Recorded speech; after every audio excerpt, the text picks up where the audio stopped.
최근 장기 요양시설 비용이 월 1만 달러를 넘는 경우가 적지 않다는 보도가 나오고 있습니다.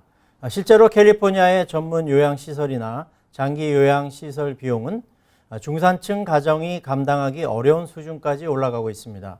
고령의 부모님을 모시는 자녀들에게는 매우 현실적인 문제입니다. 다만 장기 요양 비용을 얘기할 때 단순히 시설 이용 비용이 얼마인가만 볼 것이 아니라 메디케어와 메디켈 제도를 함께 살펴볼 필요가 있습니다. 먼저 메디케어는 일반적인 장기 요양 비용을 장기간 보장하는 보험은 아닙니다. 목욕이나 식사, 옷 입기 등 일상생활을 도와주는 개인 돌봄은 메디케어의 장기 보장 대상이 아닙니다. 그러나 병원 치료 이후 의학적으로 필요한 재활치료나 전문 간호가 필요한 경우에는 일정한 조건 아래 전문 요양시설 비용을 100일 동안 보장받을 수 있습니다. 그 이후 장기 요양이 계속 필요한 경우에는 메디켈이 중요한 역할을 하게 됩니다. 많은 분들이 소득이나 재산이 조금만 있어도 메디켈 혜택을 받을 수 없다고 생각하지만 실제 제도는 그렇게 단순하지 않습니다. 메디켈에는 자산 심사가 있지만 모든 재산을 동일하게 계산하는 것은 아닙니다. 본인이 거주하는 주택 한 채나 차량 한 대, 일반적인 가재 도구 등은 일정한 조건에서 계산 대상 자산에서 제외될 수 있습니다.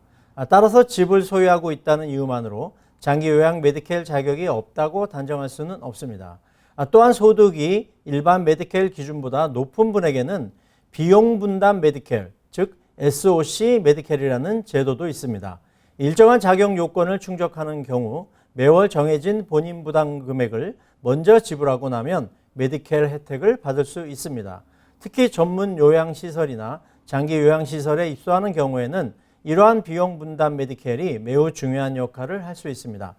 본인이 부담해야 하는 비용 분담금을 제외한 메디켈 인정 장기 요양 비용에 대해서는 정부의 지원을 받을 수 있기 때문입니다.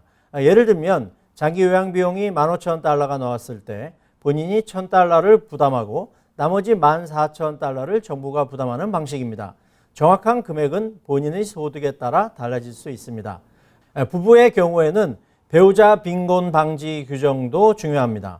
배우자 한 명이 장기 요양시설에 들어가고 다른 배우자가 집에서 생활하는 경우 장기 요양비 때문에 집에 남아있는 배우자가 생활에 필요한 소득과 재산까지 모두 소진하지 않도록 보호하는 제도입니다. 장기 요양 비용이 월 2만 달러를 넘는 현실은 분명 심각한 문제입니다. 그러나 비용만 보고 미리 포기할 필요는 없습니다.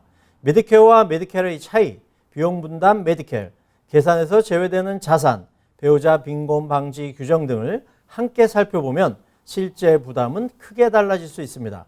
장기 요양비가 부담스러운 것은 사실이지만 그 부담을 개인이나 자녀가 모두 떠안아야 한다는 것은 아닙니다.